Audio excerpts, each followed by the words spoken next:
The goal of our Code of Character, Conduct, and Support is to ensure that all students remain safe and that our schools remain engaging and caring environments. So that every student will be academically successful. Everyone in our school should feel safe so they can focus on learning. That means everyone within the school community must know the expectations, follow the rules, and offer respect. All adults have the responsibility of helping kids learn right from wrong. We must guide and encourage our students to make good decisions and model behavior that we want to cultivate. The Schenectady Code of Character, Conduct, and Support is a guide to good citizenship and positive behavior. And help students and parents understand the expectations. In Schenectady, we believe that discipline should always be about teaching And learning. Improving education outcomes requires us to provide necessary support to our students. And behavior support is directed at learning gaps. We should expect our schools to promote a positive school climate and culture, where we teach social and emotional skills. And work on building positive relationships.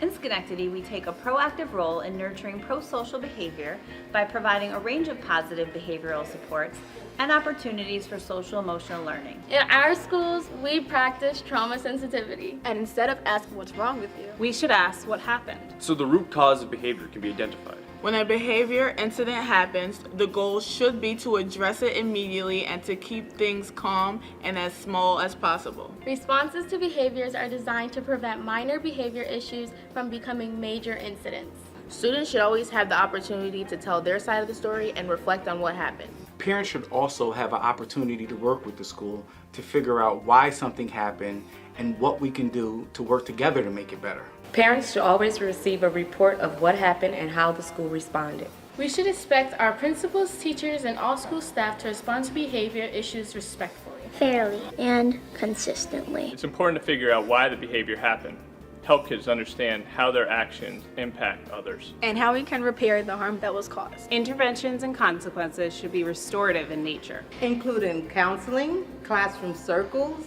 behavior coaching, anger management, and other therapeutic strategies. It is important that our schools create safe spaces for kids, like restorative circles or mediation. Our goal is to keep kids in class. Suspension is always our last resort. Being suspended increases a student's risk for dropping out of school. In fact, a single 9th grade suspension doubles the risk that a student will drop out of high school.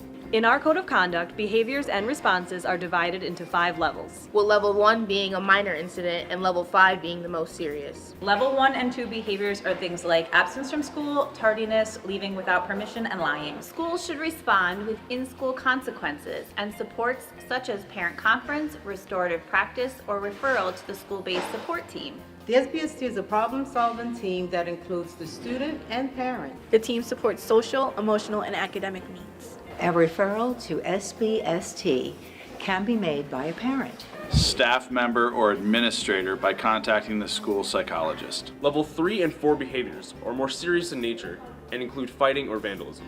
When these things happen, a restorative approach is important. And the student should be held accountable.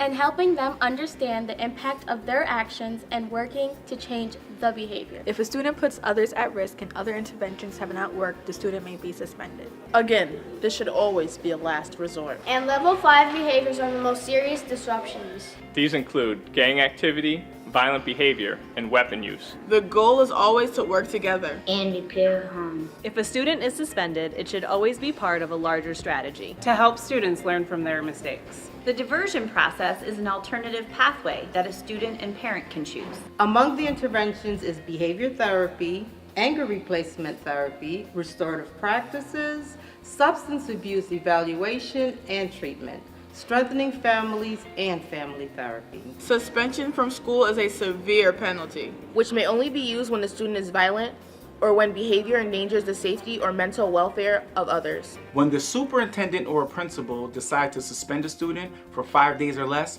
that parent must be notified in writing prior to the suspension. Parents have the right to request an immediate and informal conference with the principal. Parents can appeal the decision by writing an appeal to the superintendent within 5 days. The superintendent will issue a written decision within 10 days of receiving the appeal. In order for a student to be suspended for more than 5 days, a superintendent's hearing must be held. And the student can bring counsel to the hearing. The student has a right to question any witness and can bring other evidence. The superintendent will make the final decision. An appeal of the superintendent's decision can be made to the Board of Education. Submit a written appeal to the clerk of the board.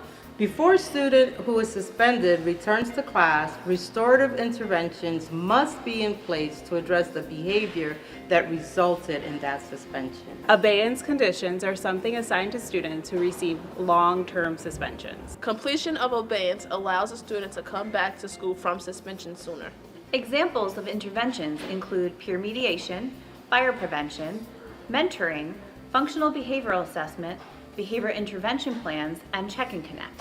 The Schenectady City School District is committed to ensuring that all students are treated with equity and have access to supports that will help them be successful. And that race, economics, and disability are never predictors of student achievement. If we work together, we can ensure that our schools are safe. And that our students develop the skills that they need to stay on the path to graduation. And be successful in life. The Code of Conduct is available on our district website.